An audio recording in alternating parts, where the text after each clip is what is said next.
Hey, I'm Trey. Today's story is about what happens when some criminals get out of prison too soon.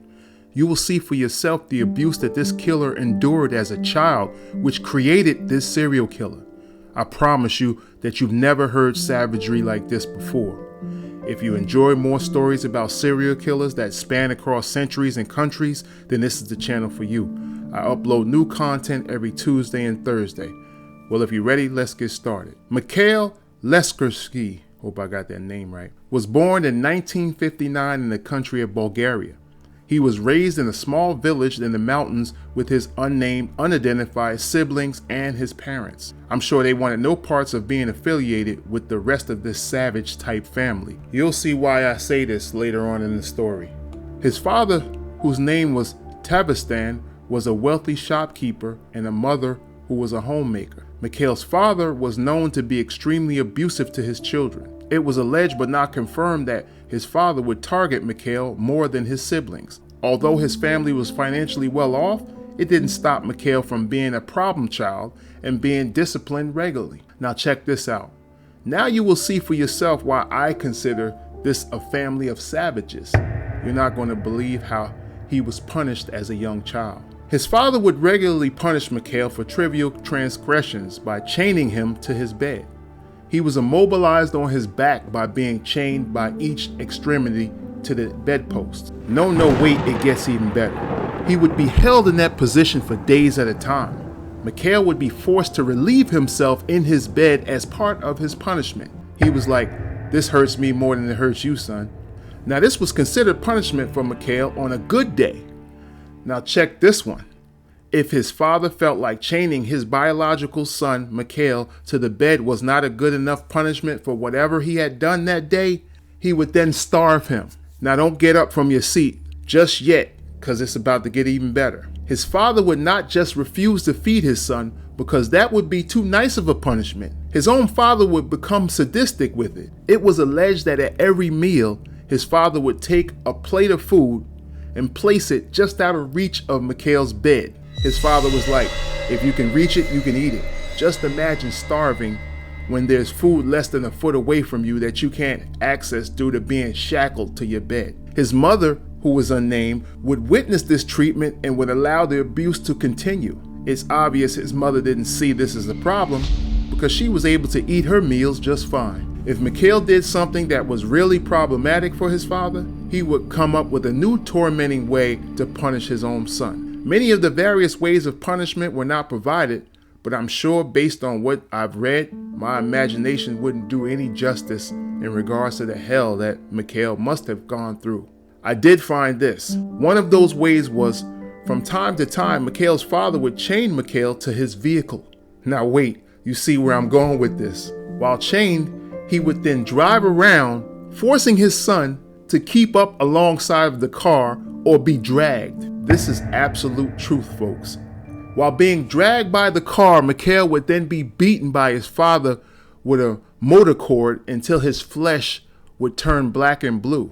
He beat this child like a circus bear. Mikhail went to elementary school but was unable to stay focused. You can see why. He never went past the 8th grade and dropped out. I totally understand.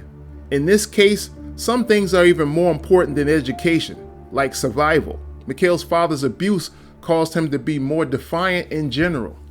As Mikhail got older, he began to commit crimes and got arrested several times for multiple robberies. Mikhail was eventually sent to a juvenile detention. While in detention, he was unable to assimilate. This caused Mikhail to have problems with the prison guards and prisoners alike. While in jail as a juvenile, Mikhail was gang raped by several inmates, which contributed to his rage and emotional scarring. When Mikhail became approximately 16 years old, he was drafted into the army. He did not resist the draft and completed his service. Hold on, wait, the drama isn't over. You're never going to believe what happens when he gets reunited with his family. His father, Tezvan, and mother drove and picked Mikhail from the train station. On the drive back, they had a bad motor vehicle accident which caused Mikhail's mother to have severe brain damage, and his father's legs were broken. Mikhail's mother's brain damage caused her to do uncontrollable things like forget what she was doing or saying, to name a few. Later, you'll see how this affected Mikhail's future. Mikhail's mother would regularly go in and out of her senses. On one particular occasion, she added cat fur as an ingredient to food that she would prepare for the family. On another occasion, she once attempted to cook dinner inside of their animal pen and unintentionally burned it down. Cat burgers, yum yum. One day, Mikhail's own mother accused him of raping her. It wasn't clarified if the accusation was due to Mikhail's mother's brain damage or if it was an actual sexual assault committed against her. The police came and arrested Mikhail anyway. The police, being very familiar with Mikhail's shenanigans, did question his innocence, but he was eventually charged, found guilty, and was sentenced to 18 years in prison. Mikhail was released after he served 12 years. Mikhail would return to committing robberies, and he would focus his attention on the wealthy. I guess that's where all the money is. He would be arrested several more times for his crimes. Mikhail then chose to go straight and found a job at a hotel, which he kept for several years. It was said that he was an excellent employee, but one day he just went to work and out of nowhere he became belligerent and irate. Mikhail would just go around breaking the company property, and then he just fled. I guess all those years of madness caught up to him. Mikhail, now feeling like he could not make it living in the normal society, he decided to become a recluse nomad. So he moved out into the wilderness and lived in caves for shelter. When Mikhail became hungry, he would live off the land by eating wild animals that he would trap from time to time, along with tablespoons of honey. Mikhail would relocate regularly to avoid being captured by the authorities. One day he realized that he was near where an ex-prison cellmate of his lived and decided to pay him a surprise visit. Mikhail located that unnamed cellmate's home and broke into it. It just so happened that when he broke into the home, the entire family was there, including his ex-cellmate. Surprise, remember me? Mikhail then threatened to kill the whole family, including the ex-cellmate, if he told the authorities on him.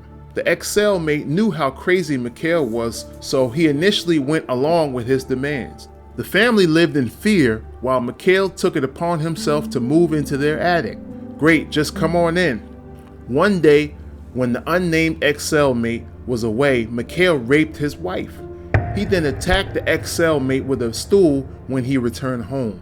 Afterwards, he remained in the home for approximately 4 additional months. He was probably like, what's taking so long with my food? In the meantime, while Mikhail was on the loose, several killed victims from different walks of life were turning up murdered and robbed of their valuables. In all of these cases, there were no witnesses or leads.